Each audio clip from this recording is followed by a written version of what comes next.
The Lottery of Love. Chapter 1. The Diner. The city buzzed with the usual late-night energy, honking horns, flashing streetlights, and the distant hum of people living out their lives.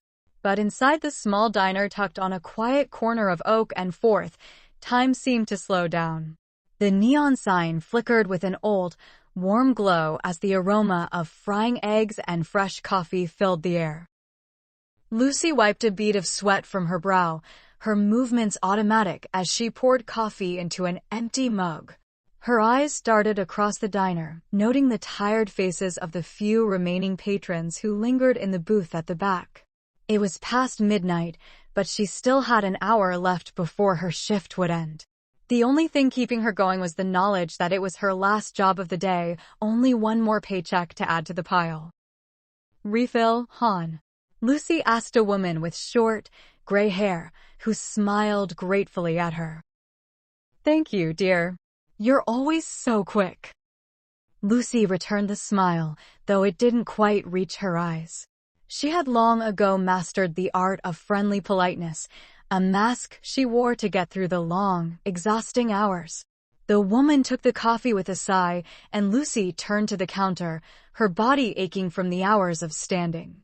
The diner's bright lights and the dull clatter of dishes had become a familiar, if somewhat oppressive, backdrop to her life. It wasn't always like this. Once upon a time, Lucy had dreams, big ones. But life had a way of steering her in directions she hadn't expected. After the divorce, after the years of balancing bills and raising Tommy on her own, those dreams had gotten smaller, quieter. Now, they were just memories she couldn't afford to entertain. Her son, Tommy, was the only dream that mattered. "Excuse me," a voice interrupted her thoughts. Lucy turned to find a man standing near the counter, a casual smile on his face. He was tall, dressed in a simple jacket and jeans that seemed too expensive for this run-down diner. He wasn't out of place, just different in a way that Lucy couldn't put her finger on. "Yes?" Lucy asked, her tone polite but distant, as it always was when a stranger interrupted her routine. "I'm sorry to bother you." "I'm Ben," the man said, extending his hand. "I'm new around here, and I was wondering if you could recommend something." Lucy blinked at the outstretched hand before reluctantly taking it. His grip was firm, but his fingers felt warm. She nodded toward the menu. "Well, the specials aren't bad, but you can't go wrong with a classic cheeseburger." Her smile was brief but genuine, one she offered to all the customers she interacted with. Ben leaned slightly forward, his eyes searching hers for a moment. "I'll take the burger then, but if I ask for extra pickles, will you think I'm weird?" She chuckled softly, surprised by the casual nature of his words. "I don't judge," she said. "But I'll make sure they put extra pickles for you." "Deal," Ben replied with a grin. "And, a coffee to go with it." Lucy nodded, moving to the coffee machine and filling his order. As she worked, she caught glimpses of him from the corner of her eye.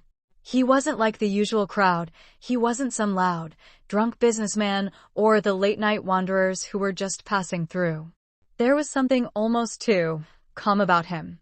His presence was easy to ignore, but it was the kind that, when noticed, lingered. He wasn't bothering her, and for that, she was grateful. Her shift had been long enough for one night, and the last thing she needed was another man trying to engage her in meaningless small talk. But Ben was different. She could feel it in the way he carried himself. She wasn't sure if she liked it, but she couldn't shake the feeling that, somehow, this was the start of something she wasn't prepared for. She set the coffee down in front of him with a quick smile. "Anything else?" Ben shook his head, looking up at her again. "No, I'm good. But thank you." She nodded and moved to the back to grab his food, pushing aside the thoughts that crept into her mind. She didn't have time for distractions. Tommy needed her.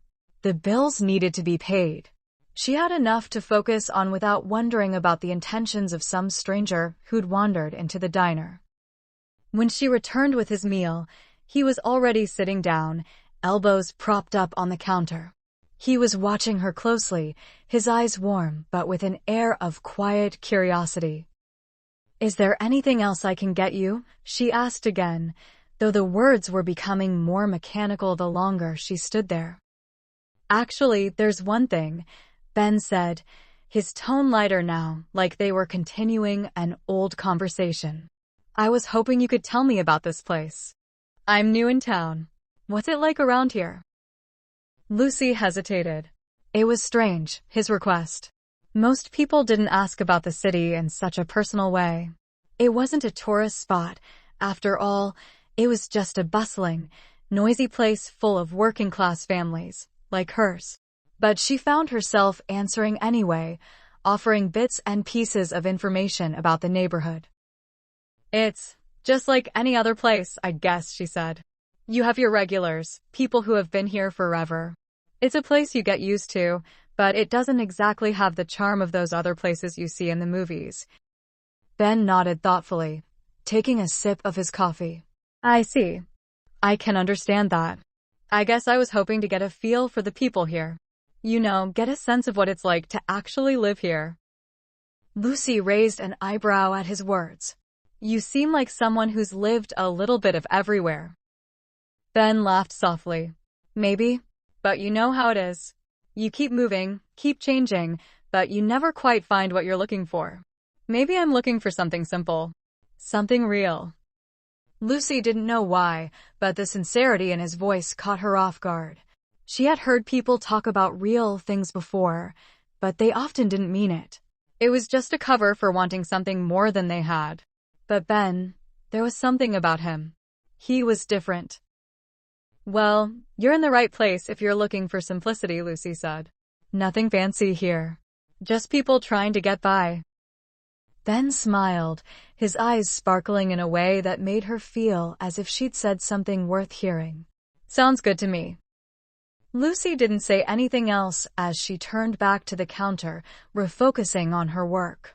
There was a brief moment where their eyes met, and for a fraction of a second, she wondered if he would be back tomorrow or if this would be the last time they spoke. And yet, something about the exchange stayed with her, like a whisper in her mind she couldn't shake off. Chapter 2. A New Friend. The days that followed were a blur of the same faces, the same routines. But something about Ben's presence lingered in the back of Lucy's mind like a soft hum, persistent yet comforting. It wasn't like any of the other customers. His quiet demeanor and the way he'd paid attention to the smallest details, like the way she refilled his coffee just before the cup emptied, had left a mark. Still, she wasn't ready to admit that she was intrigued. It wasn't until a few days later that Ben walked into the diner again.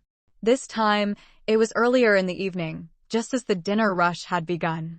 Lucy spotted him immediately, sitting at the counter, his dark jacket unzipped to reveal a simple t-shirt. He wasn't dressed to impress, he was just there, the same calm presence she remembered. "Coffee again?" Lucy asked as she walked up, her hands already reaching for the pot. She didn't even need to ask. It had become a kind of unspoken routine. Ben grinned, a slight twinkle in his eyes. "You know me too well already." She set the cup in front of him. "It's my job," she said with a shrug, trying not to let the small smile tug at her lips. "Well, then let me add a new task to your list," Ben said, leaning slightly toward her. "How about we talk?" Lucy raised an eyebrow. She wasn't sure what he meant by that, what kind of conversation he had in mind, especially when she was in the middle of her shift. But there was something about him that made her pause before dismissing him. The casualness of his request seemed harmless enough.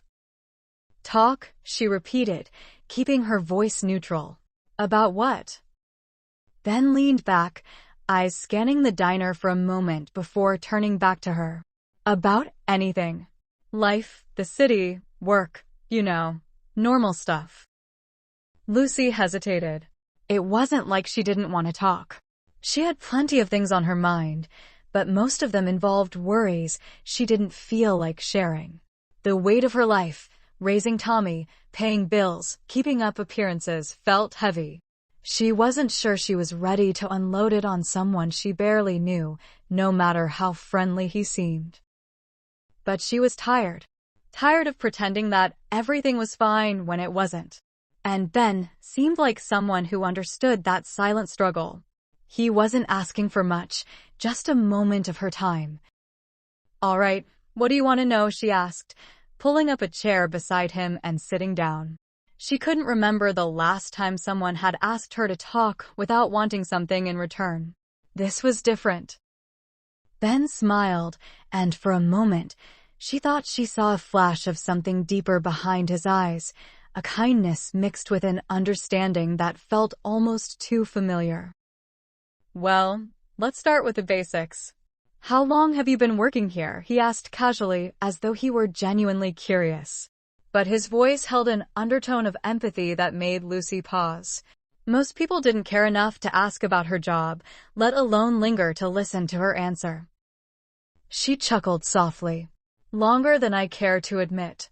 It's been a few years. You know how it goes. The hours are long, the tips are decent, and I get to meet people from all walks of life." Ben nodded, taking in her words. "Sounds like it keeps you busy." "It does. Keeps my mind off of other things," she added, before realizing she'd said more than she'd intended. Her face flushed slightly, but Ben didn't seem to notice. Or if he did, he didn't comment on it. "Other things?" he asked, a gentle prod that didn't feel intrusive. Lucy took a deep breath. Maybe this was easier than she thought. Maybe, for once, it would feel good to talk without worrying about how she was being perceived. "My son, Tommy," she said quietly, her eyes dropping to her hands. "He's my everything, but balancing him with 3 jobs, it gets hard. Some days, I feel like I'm barely keeping my head above water." Ben's expression softened, his gaze sympathetic. He didn't say anything for a moment, just letting the silence hang between them. He didn't have to say much. His presence alone was enough to make Lucy feel like she wasn't as alone as she had been. "Sounds like you're doing your best," he said eventually. "I think that's what matters most." Lucy glanced up at him, surprised. "It doesn't always feel that way."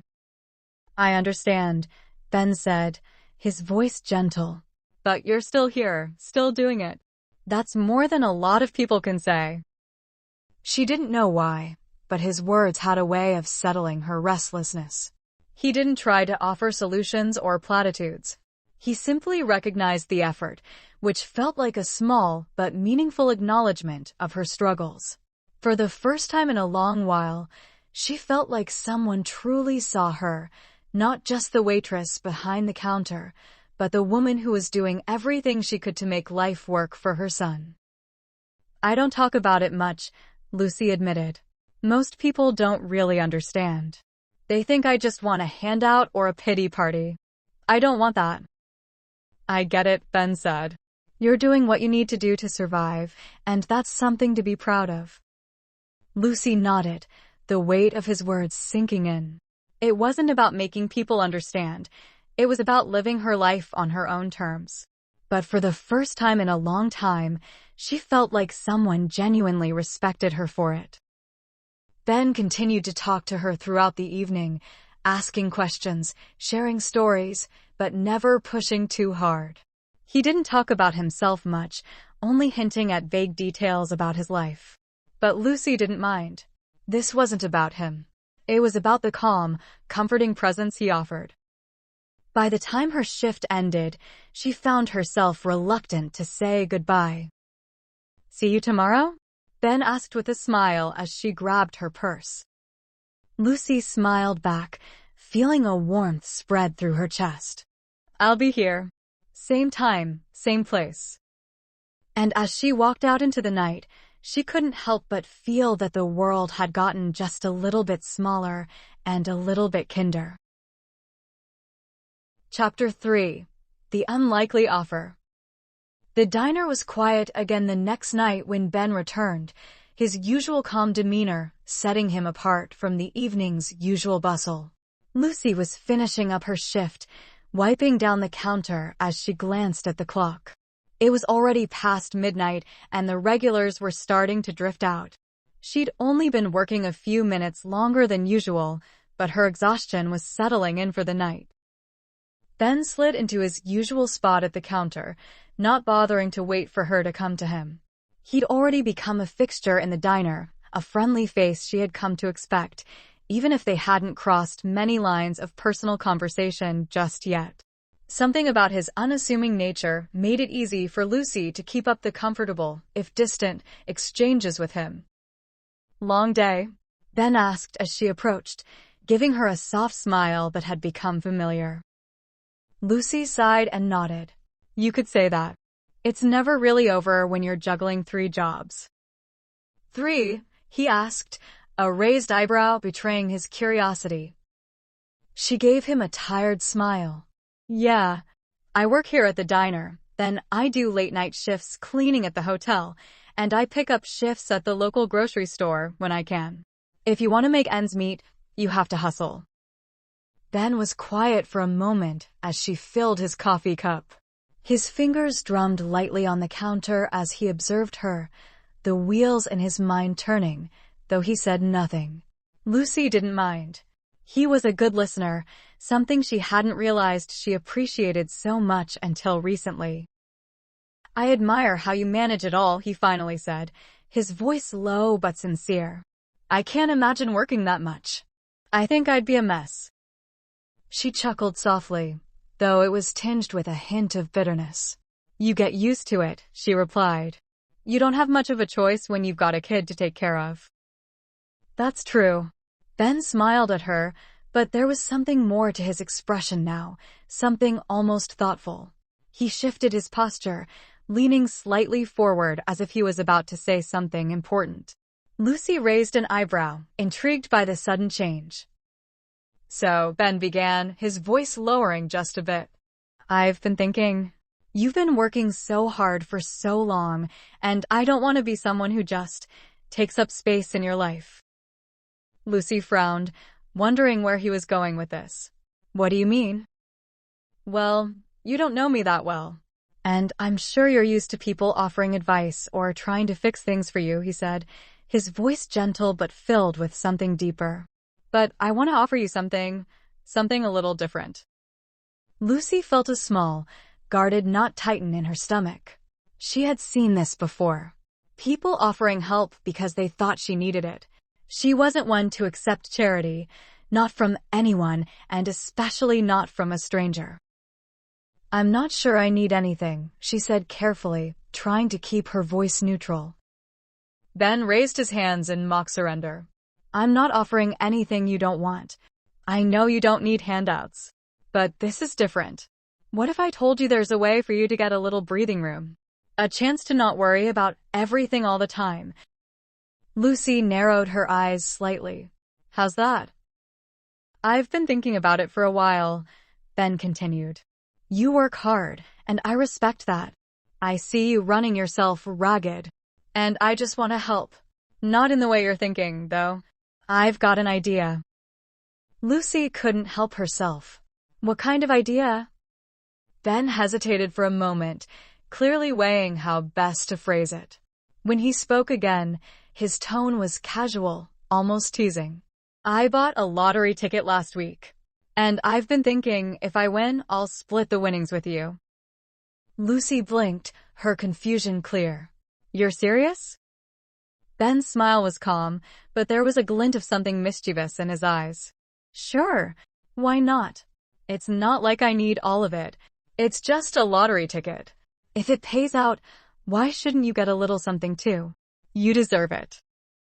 She stared at him for a moment, unsure whether he was joking. There was a sincerity to his voice, but this whole situation felt absurd. What kind of person offered to share lottery winnings with a stranger? A billionaire, maybe, but it didn't add up. "I'm not going to take charity, Ben," she said, her voice firm. "If you're offering me money, it's not something I want." Ben chuckled softly, his eyes sparkling with amusement. I get it. I'm not trying to buy your kindness or anything like that. I just think you've been doing enough for everyone else. You deserve a break. Lucy shook her head. She had never been one to depend on anyone, especially not someone she hardly knew. Her pride was a wall she had built for years, and it wasn't coming down easily. Still, she couldn't help but wonder what it would be like to just accept help for once. She raised an eyebrow. And if you win? I'll keep my promise, Ben said, leaning back in his seat. If I win, I'll share the winnings with you. I promise. Lucy wasn't sure why, but something about the way he said it made her feel less guarded. Ben wasn't asking for anything in return. He wasn't trying to buy her affection. It was as though he genuinely wanted to see her life get a little easier. Well, I don't believe in luck, she said, more to herself than to him. But I guess if you do win, I'll think about it. Ben's grin widened. Fair enough. Lucy didn't know why she didn't just walk away then and there. Maybe it was the way he said it, or maybe it was the small spark of curiosity flickering in her chest. But she stayed, and they talked about little things for the rest of her shift. Nothing important, nothing too deep, but enough to make the hours feel a little less long. As she cleaned up the counter, Ben handed her a piece of paper with a number written on it. My lottery ticket, he said with a wink. Just in case. Lucy laughed softly, shaking her head. We'll see. Chapter 4. The Ticket. The next few days passed in a blur. Lucy found herself distracted by the strange offer Ben had made, an offer so absurd that she barely knew how to respond to it. A lottery ticket. Half the winnings. It sounded like something out of a movie, not something that happened in real life. She had told him no, of course. But as the days wore on, his words lingered in the back of her mind, like an itch she couldn't scratch. It was a Tuesday when Ben returned to the diner again. The evening had started quietly, just a few patrons nursing their meals before heading off to their own lives. Lucy had almost forgotten about their conversation when she saw him walk through the door, a familiar grin on his face. Evening, Lucy, he said as he slid into his usual spot at the counter. Evening, Ben, she replied, offering him a polite but tired smile. The usual? He nodded, a slight twinkle in his eye. Yes, please. And coffee, of course. As she prepared his order, her thoughts drifted back to the lottery ticket. She had tucked it into the pocket of her apron after their last conversation, not quite sure what to make of it. Ben had been insistent that he would share the winnings if his numbers came up, but she hadn't really given it much thought. She figured it was one of those things people said to be kind, but there was no way something like that would actually happen. Yet here he was again, as though their exchange was nothing more than a normal, casual offer between friends. You really think you're going to win? She asked, trying to keep her tone light, though she couldn't hide the curious edge in her voice. Ben's grin only widened. I believe in luck, he said. And sometimes you just have to take a chance. Lucy set his coffee down in front of him, eyeing him skeptically. You know, I don't believe in luck, but it's nice that you do. Ben laughed softly, looking down at the cup as he stirred it absent-mindedly. Maybe that's the problem. If you don't believe in something, it can happen. But if you do, you just might be surprised. Lucy didn't know why, but something in his words felt reassuring. It wasn't that she thought a lottery ticket could change her life, but the idea of someone else believing in the possibility, someone who didn't know her well, felt strangely comforting. Maybe she was tired of carrying everything on her shoulders alone. Maybe it was just easier to imagine that luck could be on her side, even if only for a fleeting moment. Ben kept talking, but Lucy's mind wandered, lost in her own thoughts. She couldn't deny that his offer still had a strange hold on her. He had offered her something that most people wouldn't, a chance at something bigger. No strings, no hidden agendas, just a simple offer to share in the chance of something better. She was snapped back to reality when Ben's voice cut through the silence. "Lucy?" "Huh," she said, blinking as she looked up at him. She realized she'd been staring into space, caught up in a daydream she didn't even recognize. Ben raised an eyebrow, a playful glint in his eye. "You look like you're somewhere else. I was just asking if you'd like to take a little break. You've been on your feet for a while now." Lucy shook her head. "I'm fine. I'm used to it." "Still," he said, "it's important to take care of yourself. You can't be the best mom or the best waitress if you're burning out." Lucy hesitated, her lips pressed together in thought. She had heard the same thing from so many people before. Her mother, her friends, people who had all tried to offer advice that she couldn't or wouldn't take. But Ben wasn't offering solutions. He was just observing. And for once, it didn't feel like someone was telling her what to do. "I know," she muttered under her breath, but she didn't have the energy to elaborate. Instead, she turned to get back to work, her mind preoccupied with the same thing it had been for days. Ben was silent for a moment, his gaze thoughtful as he watched her. "I can't help but notice how hard you work. You don't ever let up." Lucy didn't answer right away. She hadn't told anyone, least of all Ben, just how tired she was. How it felt like she was running on empty every single day. But somehow, the truth felt too heavy to put into words. Instead, she just shrugged. "I don't have a choice," she said, her voice quiet. Ben didn't press her any further, but she could tell he was thinking about it. There was something about the way he looked at her that made her feel understood, as though he could see beyond the surface of her exhaustion and see the layers she kept hidden. The evening wore on, the dinner rush slowing down, and Lucy found herself cleaning the counter and preparing for the night's end. As she walked past Ben, she noticed the ticket he had given her still sat there on the counter, tucked neatly under his cup. "You still holding on to that thing?" she asked, half joking.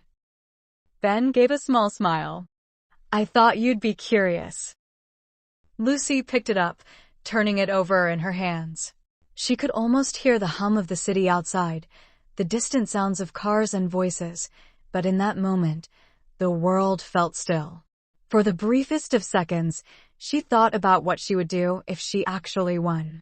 It felt like a dream, a world where she didn't have to worry about bills, where she didn't have to stretch herself so thin just to keep going, where she didn't have to choose between paying rent and feeding her son. But that was all it would ever be, just a dream. She met Ben's gaze and smiled tightly, though there was something different about it now. Maybe it was the weight of her thoughts, or maybe it was because, for once, she allowed herself to hope. She slid the ticket back across the counter to him, her fingers brushing against his as she did. "Well, if you win," she said softly, "I guess I'll owe you a drink." Ben smiled warmly, his eyes locking with hers in a way that made her heart flutter unexpectedly. "I'll hold you to that," he said. Chapter 5. The Numbers Come In. 3 days later, Lucy was folding laundry at her tiny apartment while Tommy, her 8-year-old son, played on the floor with his Lego set. The TV murmured in the background, some news station Lucy barely paid attention to as she tried to get ahead on the never-ending pile of clothes. It was late, nearly midnight, but this was the only time she had to catch up on housework between shifts. She was halfway through matching socks when something caught her ear.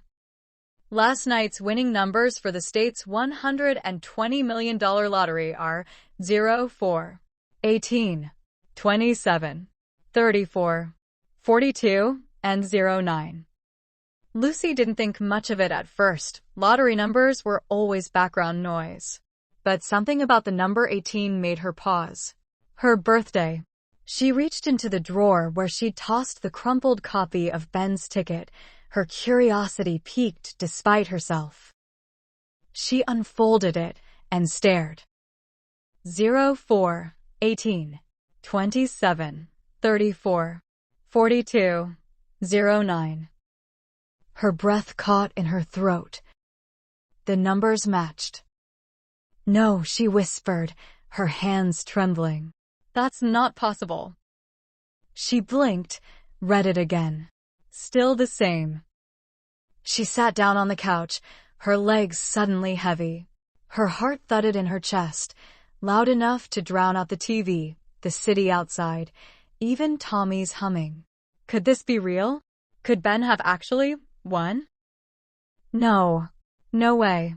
It had to be a joke. Some elaborate, kind-hearted prank. But what if it wasn't?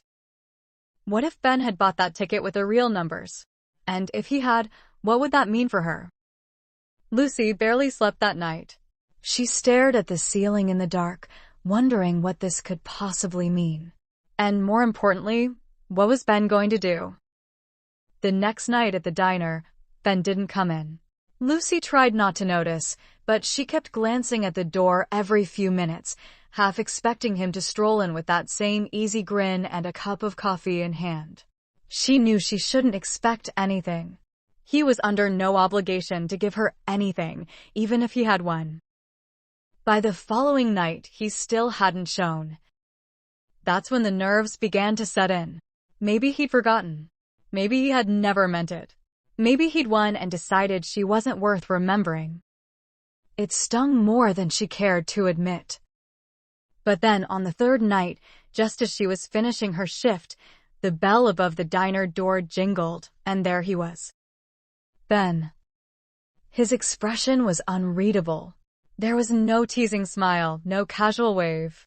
Just calm, steady eyes as he walked to the counter and sat down in his usual spot. Lucy stared at him, her heart thudding again. "You disappeared." "I had something to take care of," he said. "I didn't want to show up here without answers." "Answers," she echoed, unsure what he meant. He reached into the inside pocket of his jacket and pulled out a small envelope. He slid it across the counter to her, his expression still unreadable. "What's this?" she asked, eyeing it suspiciously. "Open it." With trembling fingers, she opened the flap and gasped. Inside was a check. Her eyes scanned the numbers, and her breath left her in one hard rush. $3 million. She stared at the check, then at him. This can't be real." Ben gave a soft smile. "I told you I'd split it with you if I won. I did, and that's your half." Lucy shook her head. No, Ben, I can't. This is insane. I can't take this." "Yes, you can. You don't even know me." "I know enough," he said quietly. "I know how hard you work. I know you've given everything to raise your son on your own. I know you'd never ask for help even if the world was falling apart around you." She stared at him, tears burning the backs of her eyes. "It's not charity, Lucy. It's a promise kept." "I didn't think you were serious," she whispered. "I was." A long silence stretched between them. Finally, she set the check down and looked him dead in the eyes. "Why?" He didn't blink. "Because I care about you. More than I should. More than I expected to. I didn't want to scare you off. But this was the only way I could think of to help without pushing you away." Her voice cracked. "This is a lot, Ben. You can't just change someone's life overnight." "I don't want to change your life," he said gently. "I want to be in it." Her breath caught. Ben reached across the counter and took her hand. "You don't have to decide anything right now.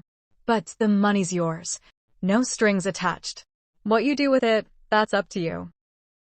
Lucy swallowed, blinking against the tears that welled in her eyes. She looked at him, really looked at him, and for the first time, she allowed herself to imagine what it might be like to accept more than just help. To accept love. To believe in luck. Chapter 6. The Decision. The next few days were a whirlwind. Lucy didn't cash the check right away. She hid it in a drawer beneath old receipts and expired coupons, afraid to even look at it. Every time she thought about depositing it, Her stomach twisted with anxiety. It felt too surreal. Too big. She didn't know what to do with that kind of money. More importantly, she didn't know what it meant about Ben. What kind of man gives away millions of dollars to someone he's only known a few weeks? She wasn't naive. People didn't just do that without a reason. And yet, he had.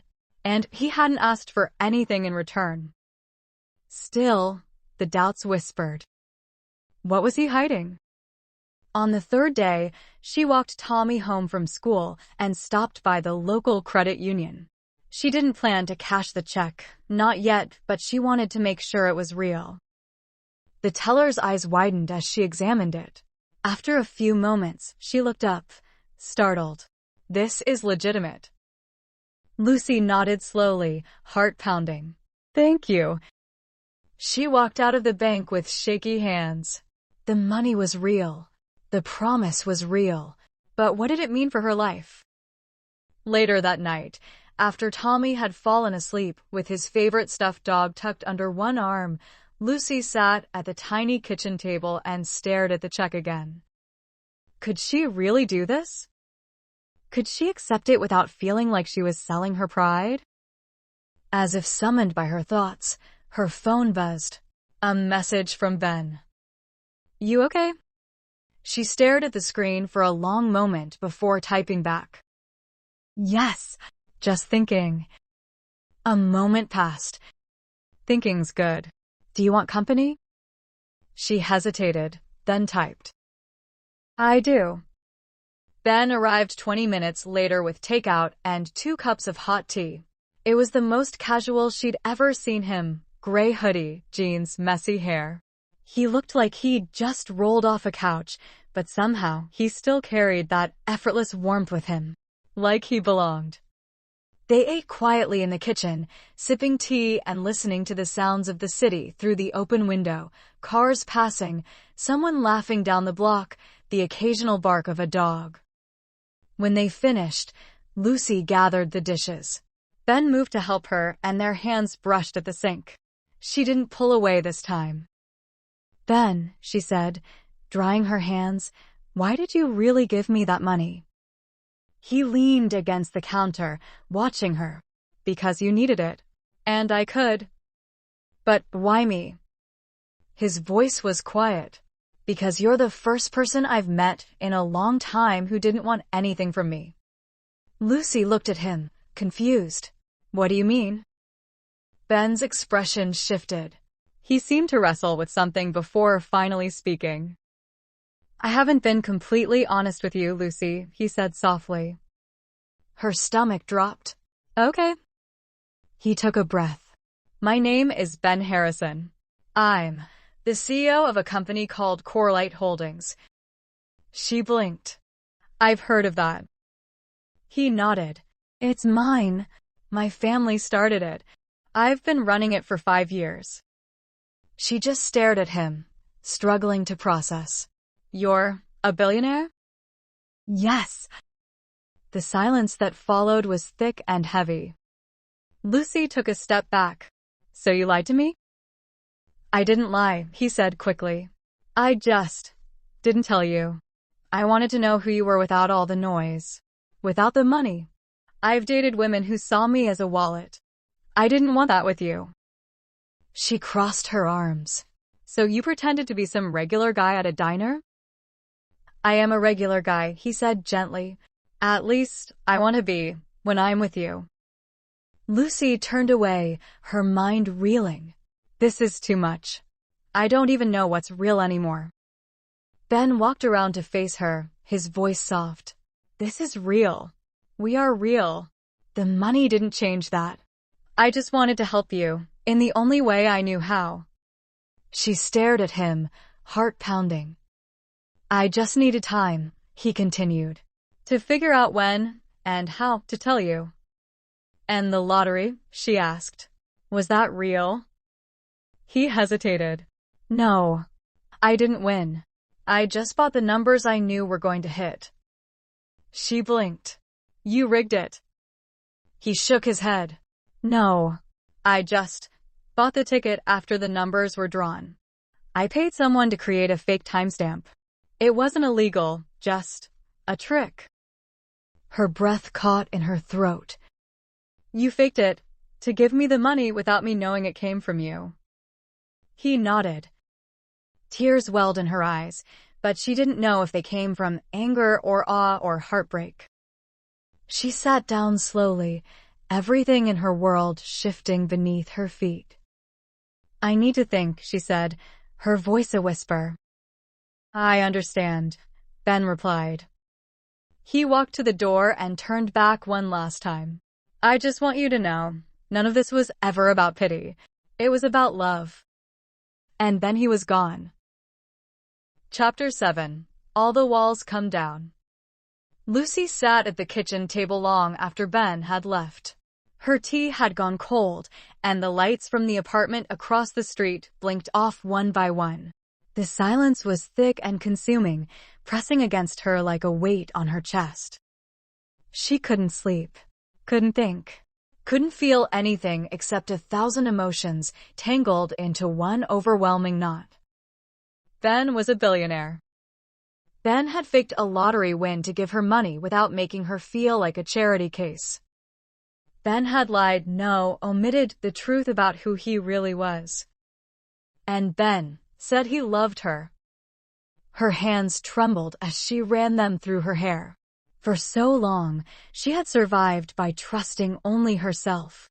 Everyone else had come with expectations, conditions, or strings. But Ben? He had tried to sidestep all of that. Was it manipulative? Maybe, but it had also been kind. She glanced at the drawer where the check was still hidden. $3 million. Enough to change her life. Enough to give Tommy everything she'd never had. Enough to make every day feel less like a fight for survival. But it also came with something bigger, truth. And maybe love. The next day, Lucy called out of her morning shift and dropped Tommy off at school early. She needed space. She needed air. She ended up at a tiny park near the river, sitting on a bench watching the water drift lazily by. She didn't even notice Ben walking up until he sat beside her. I figured you'd be here, he said, his voice soft. She didn't look at him. How? You said once this was your favorite place to think. I was hoping you'd let me explain more. She sighed. You already explained. You're rich. You lied. You gave me a fake ticket so you could give me money without making me feel small. That about right. I didn't lie about how I feel, he said gently. That's the part that matters most. She finally looked at him. He wasn't smiling. He wasn't charming. He looked scared, nervous, like a man with everything to lose. I just didn't know how to tell you, he said. Every time someone finds out who I am, things change. I didn't want things to change between us. They already did, she said quietly. I know. They sat in silence, the breeze rustling through the trees. Do you know what it's like, Lucy said at last, to never trust anyone because life has taught you not to? Do you know what it feels like to hold everything together with duct tape and stubbornness and know it can all fall apart with one unexpected bill? I don't, he admitted, but I know what it's like to feel alone in a room full of people. To wonder if anyone sees you for who you are, not what you have. She blinked, surprised by the vulnerability in his voice. Lucy, I didn't come into your life to save you. I came into it because you saved me. I just wanted to do something good. I didn't want it to come with pain. She stared at him, her chest aching. What am I supposed to do with this, Ben? Whatever you want, he said. If you walk away, I'll understand. But if there's even a small part of you that thinks we could have something real, I'm here, and I'm not going anywhere. She looked back out over the river. I need to do this on my terms, she said finally. Ben nodded. Then I'll wait. As long as it takes. 1 week later, Lucy stood in front of the bank with a check in her hand. She took a breath and walked inside. She deposited the money. The next day, she quit 2 of her 3 jobs. She found a lawyer. She set up a savings plan for Tommy. And then she took a walk to Ben's high-rise office tower in the middle of downtown. She didn't call, didn't text, just walked into the lobby like she belonged there, wearing a simple blue dress and her hair tied back in a loose bun. The receptionist looked up. "Can I help you?" "Yes," Lucy said with a smile. "I'm here to see Ben Harrison." "Tell him Lucy's here. He'll know what it means." The woman's eyes widened slightly, and she nodded. 2 minutes later, Ben stepped out of the elevator. His breath caught when he saw her. She walked up to him, standing close enough to touch, but not doing so. "I cashed the check," she said. Ben swallowed. "Okay." "I paid off my debts, set up college funds for Tommy, bought a reliable car." He smiled, but said nothing. "And I realized," she added, "that I don't care what your last name is, or how much money you have. You made a mistake. You tried to control something that couldn't be controlled, but your heart was in the right place." Ben took a tentative step closer. "Does that mean?" "It means," she said, her voice breaking into a smile, "that I forgive you." She leaned in and kissed him, right there in the middle of the lobby, where people in expensive suits and polished shoes passed by in stunned silence. And in that moment, there were no lies, no tricks, no pretenses. Just two people, finally letting go of their fear and falling freely. Chapter 8. A Taste of the New Life. Lucy had never tasted freedom before, not like this.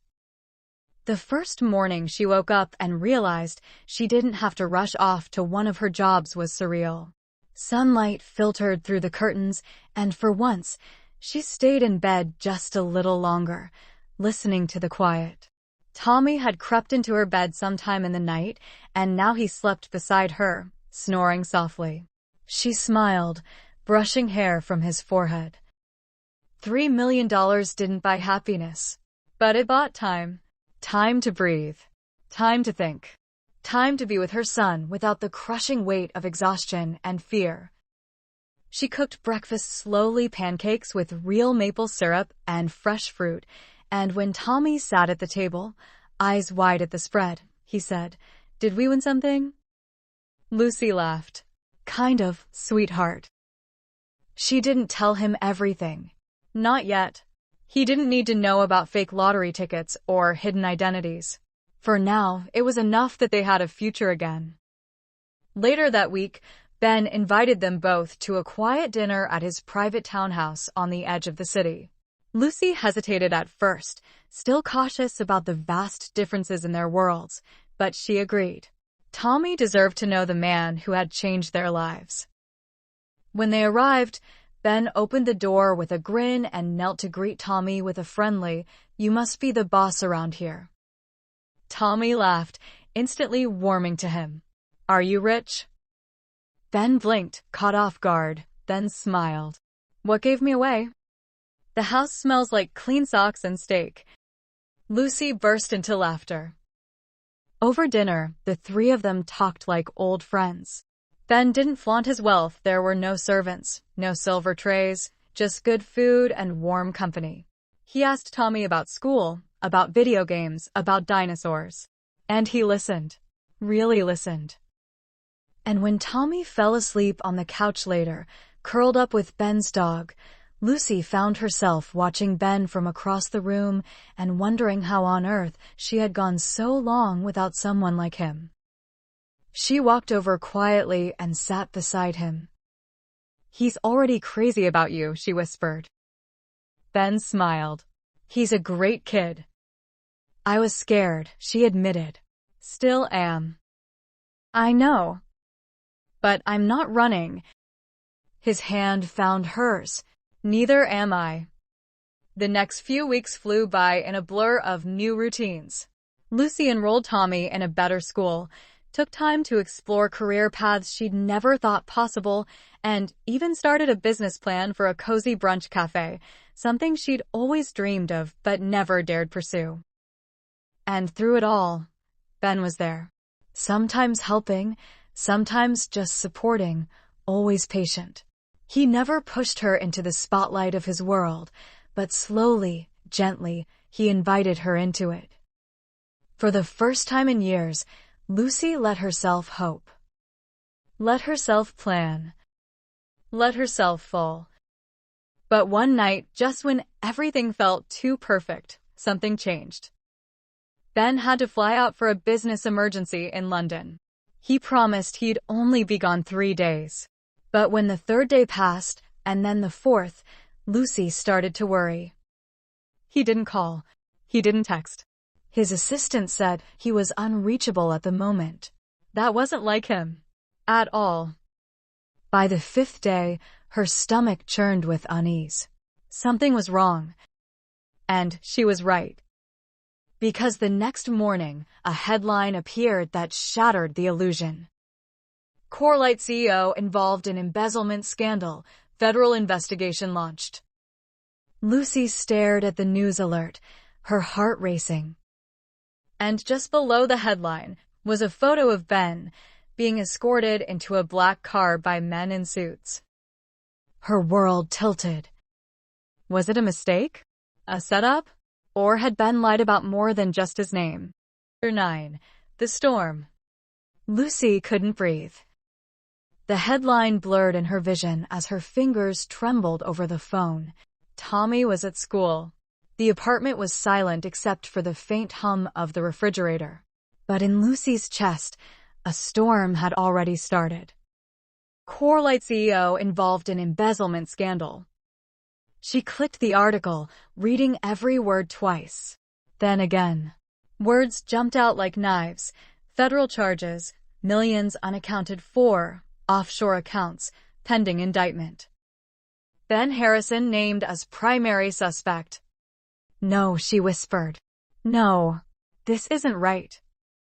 Ben was many things guarded, maybe foolish in how he handled the truth, but dishonest? Criminal? Never. She pulled out her phone and tried calling him again. Straight to voicemail. Her throat closed. Panic twisted with disbelief. Had everything been a lie? Had she fallen for a fantasy? By afternoon, reporters swarmed the streets outside Ben's company headquarters. Lucy stood across the street in a hoodie and sunglasses, staring up at the building that had once symbolized quiet confidence and charm. Now it looked cold, closed off, haunted. She ducked into a nearby cafe and pulled up her laptop. Digging deeper, she found news forums, investor sites, financial blogs all saying the same thing. Ben had disappeared before the press could get a statement. He'd left the country, some claimed. Others said he was cooperating with the FBI behind closed doors. No one really knew. And that made it worse. Lucy felt like she was drowning in shadows. She wanted to believe in him, but how could she? He had already once tricked her with a lie, even if for good reasons. How could she tell what was real anymore? And then, her phone buzzed. An anonymous text. He didn't do it. But he needs your help. Come alone. 7 p.m. Pier 34. Her heart jumped. She stared at the message. No sender. No reply option.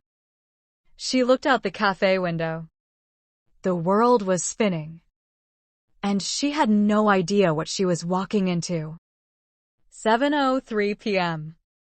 The docks were nearly empty, just the sound of water lapping against the pilings and the low groan of boats creaking in the breeze. A single streetlight flickered above Pier 34. Lucy stood there, heart racing, breath fogging in the evening air. Then she heard footsteps. Ben emerged from the shadows. He looked nothing like the man she remembered. His clothes were wrinkled, his jaw unshaven. Dark circles ringed his eyes.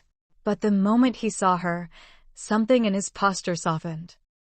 Lucy, he breathed, stepping closer. She took a step back. Is it true? No, he said. But they want it to be. Her voice cracked. You lied to me once already. I need the truth. I'm being framed, he said, urgency creeping into his voice. A partner, Samuel Lee. He's the real one behind it. He needed a scapegoat, and I was the perfect distraction. He's been building a case that leads back to me while he drains the funds into dummy accounts. Lucy narrowed her eyes. Then why didn't you go public? Why run? I didn't run. He looked desperate. I was pulled into a private investigation. I had to disappear to work with federal agents without tipping him off. I couldn't contact anyone, not even you. Her chest tightened. I know I should have told you, he said, stepping closer. But I wanted to protect you. The less you knew, the safer you were. She stared at him, torn in 1,000 directions.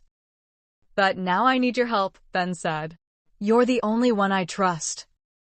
Lucy folded her arms. What can I possibly do? Help me find proof. Samuel used dummy vendors. Payments pass through companies that don't exist. But you know how to spot things normal people overlook. You managed 3 jobs, juggled chaos every day. You see details most people miss. He looked at her with pleading eyes. I need you, Lucy. Not just because I love you. Because you're the one person who sees through everything. She hesitated. Her instincts screamed to run, but her heart whispered to stay. And something told her. She was already in too deep to walk away now. Chapter 10. The Paper Trail. Lucy hadn't planned on becoming a detective. She was a single mom, a waitress, a woman who had spent her life trying to survive, not crack financial conspiracies.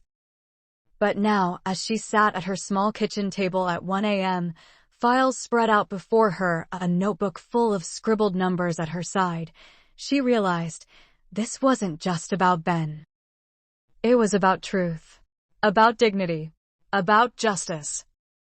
And she wasn't going to let the man who'd given her a second chance have his life ripped away by some corporate snake in a suit.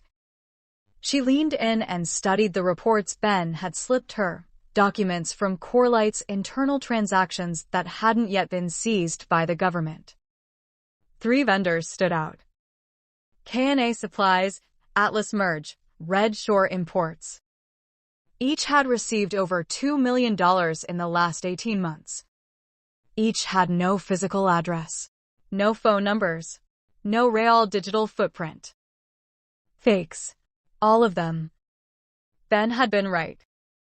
Now she had to prove it. Over the next week, Lucy played a dangerous game. By day, she met with cafe consultants and researched locations for her dream brunch spot to keep up appearances.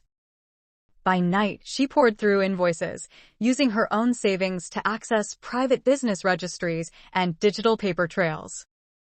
She barely slept, barely ate, but the deeper she dug, the more pieces clicked into place. Red Shore Imports had been paid for delivering high-end tech to Corlight's research wing, but the listed warehouse was a condemned property in rural New Jersey. Atlas Merge was supposedly a consulting agency, but its LinkedIn profile was created only 4 months ago, with 0 connections. The names on the documents? Fake. All of them. And the one name that kept reappearing on the approval forms? Samuel Lee. She found it buried deep in the fine print, signature authorizations and access permissions that pointed to him as the financial gatekeeper. It was all there. Hidden in plain sight. She took a breath and leaned back in her chair, heart pounding. This was the proof Ben needed. But just as she reached for her phone to text him, it buzzed with a message from an unknown number. Stop digging, Lucy. You're in over your head. Her blood ran cold. She hadn't told anyone what she was doing. Only Ben. Was this Samuel? One of his people? She didn't know, but suddenly her apartment felt too quiet, too exposed. She quickly gathered the files and tucked them into a tote bag, locking them in a hidden compartment under her bed. Then she checked the front door. Still locked. The text came again. You want to protect your son? Walk away. Lucy didn't sleep that night. But she didn't back down either. The next morning, she dropped Tommy off at school, drove to a secure printing shop, and made 3 copies of everything she'd found. One for herself. One for Ben. One she mailed anonymously to a federal investigator whose name she'd found mentioned in one of Ben's files. She was all in now. And she had nothing left to lose except the man who had given her back her life.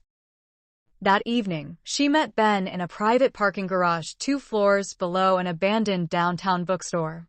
He looked tense, but when she handed him the flash drive and the paper copy of her findings, his face changed. This is it, he said quietly. This is what we needed. Then his eyes lifted to hers.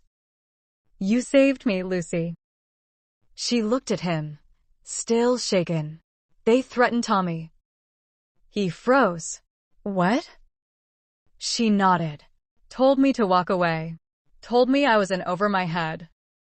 Ben's jaw tightened. I'll keep you both safe. I swear it. She touched his hand. I believe you. But in the back of her mind, one thought still echoed louder than the rest. They were close to exposing the truth. And people who get close are often the ones who get burned. Chapter 11. Going public. The decision wasn't easy. Ben paced the narrow safe-house living room, his hands raking through his hair as Lucy sat on the worn couch, fingers clasped tightly in her lap. If we go public, he said, we won't just be exposing Samuel, we'll be targets. There are board members, investors, politicians who've turned a blind eye to all of this. It won't be just him coming for us. Lucy met his eyes.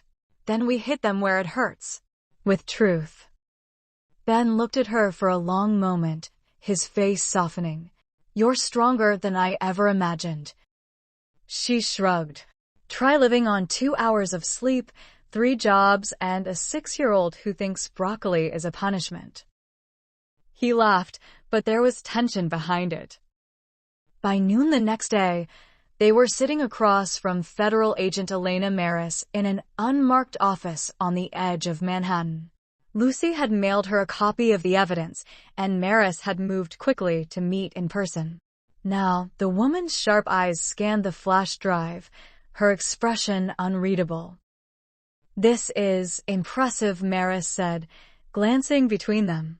If even half of this is verified, it'll blow Corelight wide open. You could take down a dozen high-profile names with this. Ben nodded. I don't care about names. I just want the truth out. Maris narrowed her eyes. And you understand the risk? Lucy stepped in. We've already had threats. Maris closed the laptop. Then you're under my protection now. But it won't be easy. When this hits, it's going to hit hard. The media, the lawsuits, the fallout, none of this will be private. Ben exhaled slowly. We're ready. Lucy squeezed his hand beneath the table. He looked at her, truly looked, and in that moment, she saw something deeper than love. Respect. Admiration. Awe. And she realized they were in this together, for real. 3 days later, the expose broke across every major news network. Corelight's billion-dollar deception. CEO speaks out. Ben sat across from a respected anchor in a primetime special, calmly, bravely telling his side. Lucy watched from the edge of the studio, heart pounding, while Tommy sat beside her with headphones and a coloring book. Why now? The anchor asked. Ben didn't miss a beat. Because someone I care about reminded me that doing the right thing is more important than protecting yourself. Lucy's heart swelled and ached. He had just outed himself to the world. He could lose everything. And still, he looked so calm. But the retaliation came fast. The next morning, headlines screamed back. Core Light crisis.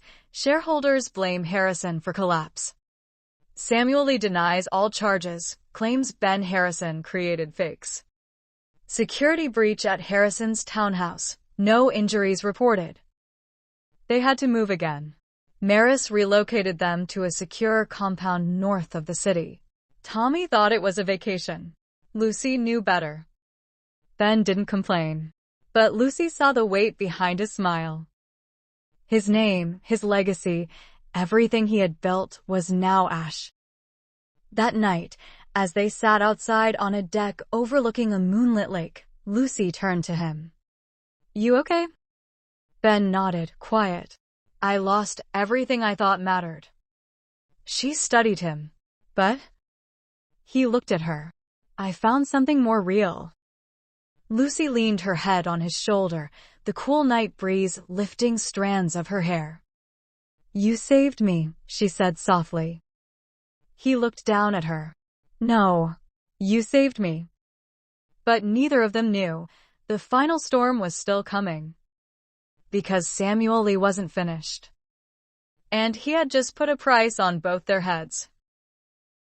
Chapter 12. The Price of Truth. They came at night. Lucy had just put Tommy to bed, tucking his favorite stuffed bear beneath his arm, when she heard it, the distant crunch of tires on gravel, too slow to be casual. Ben was already at the window, phone in hand. 3 black SUVs. No headlights. Lucy froze. Maris? She wouldn't come without calling. Not like this. Her blood turned to ice. Ben grabbed a backpack from the corner. "Get Tommy. Go out the back." "Ben. I'll draw them off. They want me, not you." "No." She grabbed his wrist. "We go together." A pounding knock shattered the silence. Ben's jaw clenched. "Take him. Go." He kissed her hard and fast, then shoved her toward the hallway. Lucy ran, scooping Tommy into her arms, whispering, "Shh, baby, it's okay," as he blinked awake in confusion. The back door opened into darkness. She slipped out just as voices shouted from the front. Tires screeched. A gunshot cracked the air. She didn't look back. They ran into the trees behind the compound, feet slipping on leaves and moss. Tommy clung to her silently, instinctively sensing the danger. Lucy's lungs burned, but she didn't stop until they reached a service road where Maris had told her a federal contact was stationed on call. She prayed he was still there. A small van waited by a utility shed. The driver saw her and jumped out. "Lucy?" She nodded, panting. He helped them inside, and the van sped off down the dark road. Behind them, the trees swallowed the gunfire. Hours later. Safe again, barely, Lucy sat in a secure bunker beneath a federal building. Tommy was asleep on a cot beside her, his cheeks tear-streaked from the chaos. Ben hadn't made it back. Maris paced in front of her. They came fast. Too precise. "Someone in my unit's compromised." Lucy looked up, eyes red. "You think they took him?" Maris hesitated. "They didn't find his body, which means he's alive, or they want him alive." Lucy's voice was barely a whisper. "Then I want in. Whatever it takes. I want him back." Maris nodded slowly. "We'll get him. But it won't be easy." Lucy stared at the wall, fury building beneath her skin. "Then let's not play nice." Meanwhile, Ben's head throbbed as he came to, the inside of his mouth tasting like blood and copper. His hands were zip-tied behind his back. A single light bulb swung overhead in what looked like an abandoned warehouse. Samuel Lee stood in front of him, arms crossed. "Really, Ben?" Samuel said, smiling like a snake. "You thought you could win?" Ben grinned through the pain. "You're not as untouchable as you think." Samuel leaned in. "And you're not as smart." You think the world cares about truth? About right and wrong? They care about power. And you gave yours away for what? A diner waitress and her brat. Ben's smile vanished. You have no idea how powerful she is. Samuel's eyes narrowed. We'll see how powerful she is when she gets the same offer I gave you. Silence, for her son's safety. Ben surged forward, rage in his blood, but the ties held him back. Samuel laughed. Enjoy the next few hours, Ben. They'll be your last. He walked away, leaving Ben in darkness. But even beaten, even bloodied, Ben smiled to himself. Because Lucy wasn't one to make deals. She was one to fight back. Chapter 13. The Reckoning. Lucy had been scared before. When she missed rent. When Tommy had a fever and no insurance. When she worked 3 jobs on 2 hours of sleep. But this was different. This wasn't fear. This was war. She stood before a tactical map in the Federal Operations Room, Maris and 2 agents by her side. Her hands were steady, her voice clear. They took him to a storage compound registered under one of Samuel Lee's shell companies. Cameras are fake. Records show deliveries every week, none picked up. Maris glanced at her. You're sure? Lucy nodded. It's the only place that doesn't match Samuel's current movement profile. He thinks it's invisible. That makes it the best place to hide someone you don't want found. The agent beside them muttered, She's good. Maris smirked. Told you. Lucy looked up, her jaw set.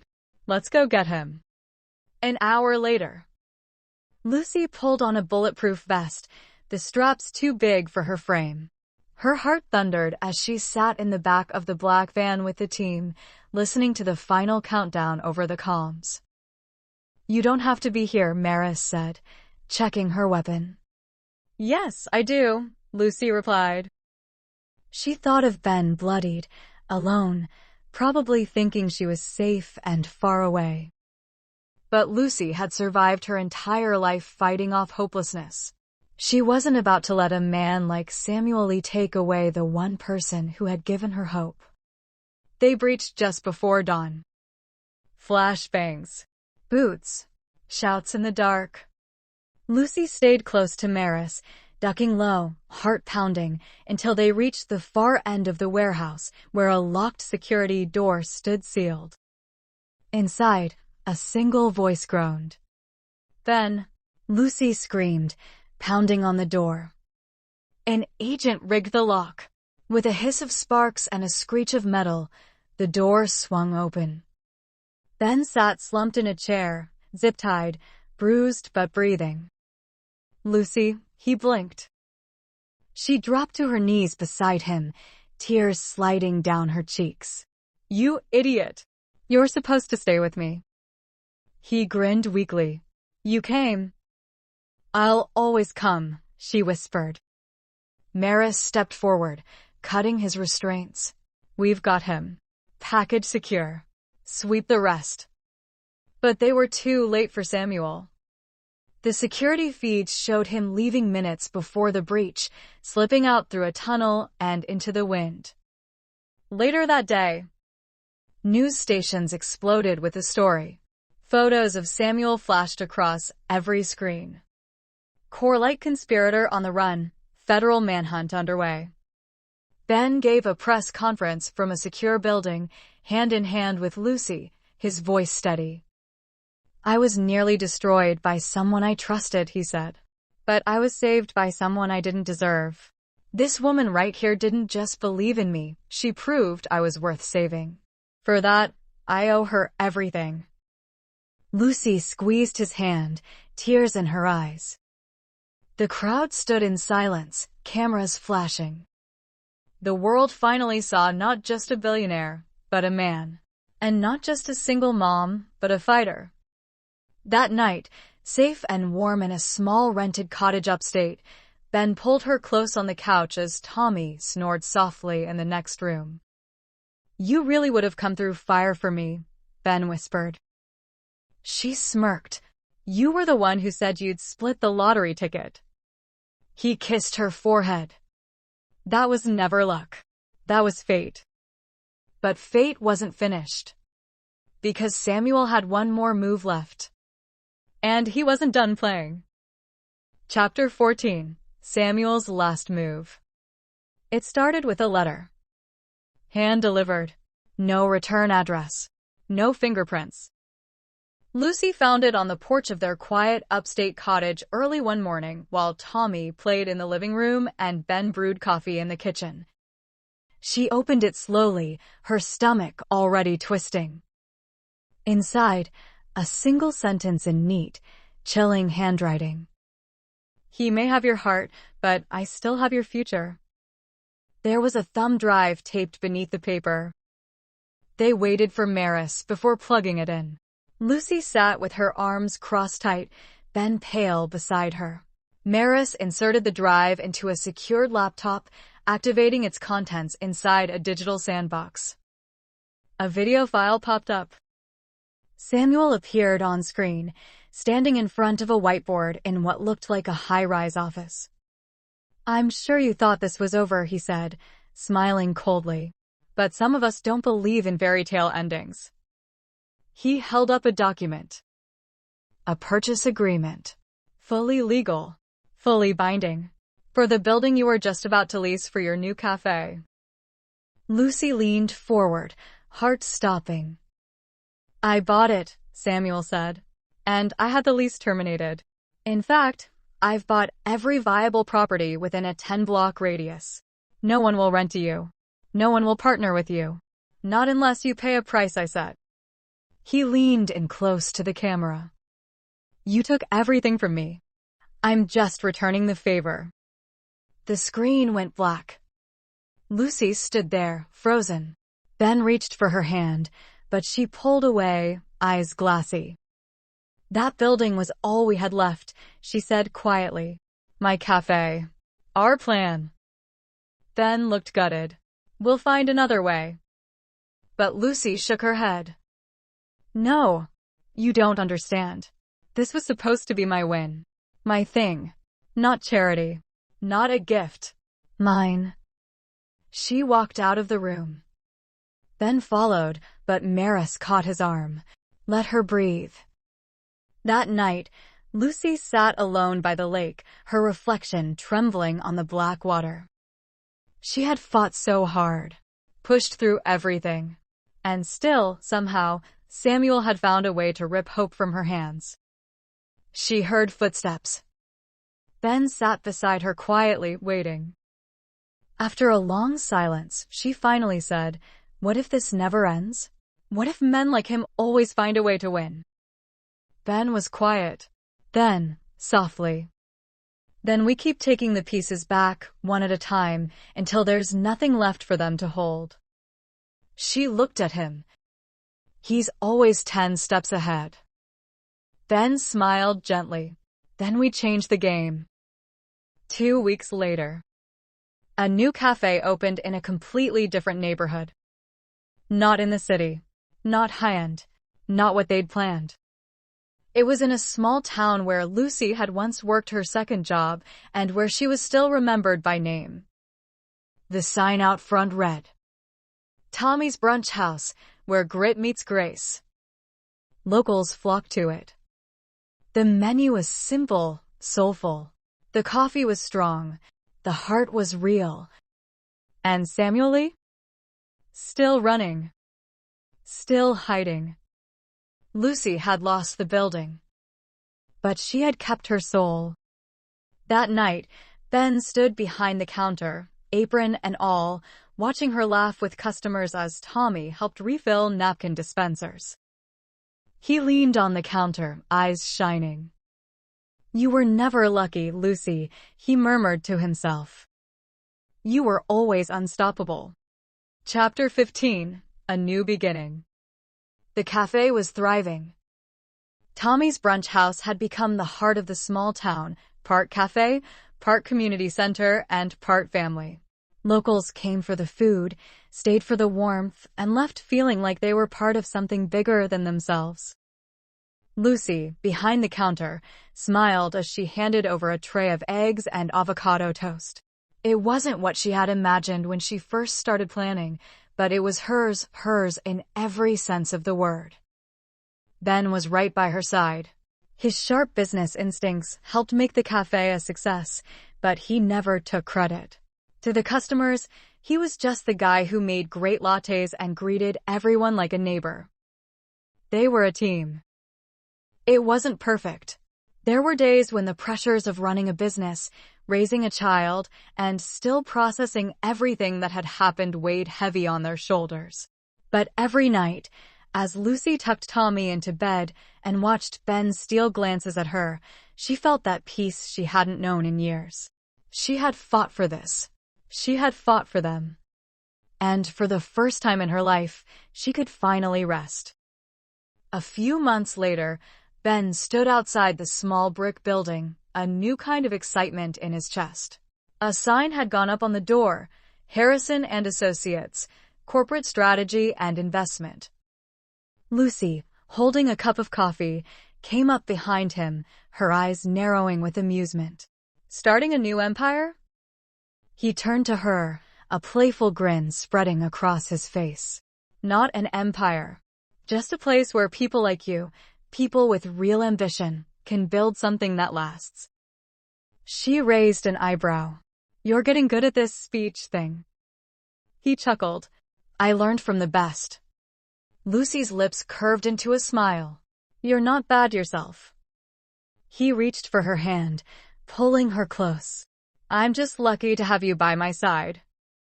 She tilted her head, studying him. Are you sure? I mean, after everything, it must be hard to rebuild. He shook his head. It's not hard anymore, because now I have everything I need. She stared at him, her heart skipping. He wasn't talking about money. He wasn't talking about power. He was talking about them, about this life they were building together, from scratch. And somehow it was more than she could have ever hoped for. The bell above the cafe door chimed, and Lucy turned to see an older couple walk in, both smiling and chatting as they looked at the menu. Ben joined her at the counter, silently offering his support. Another round of croissants? She asked him. He nodded.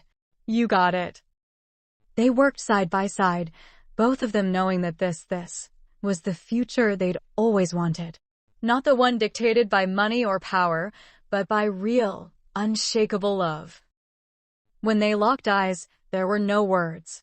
There didn't need to be. Everything they'd fought for, every choice they'd made, led them here. Together. Later that night, after closing time, Lucy and Ben stood outside on the small balcony of their apartment above the cafe. The sky was clear, the stars shining bright. Ben wrapped his arms around her from behind, holding her close. We made it, he murmured into her hair. Lucy exhaled slowly, her chest heavy with gratitude. We did. I never thought I'd get here. But somehow we did. She leaned her head back against him, feeling the warmth of his embrace. They didn't need fancy cars or million-dollar deals anymore. They had each other. They had their son. And they had a future built on the strength of the love they had fought for. Ben? Yeah? I think we're going to be okay.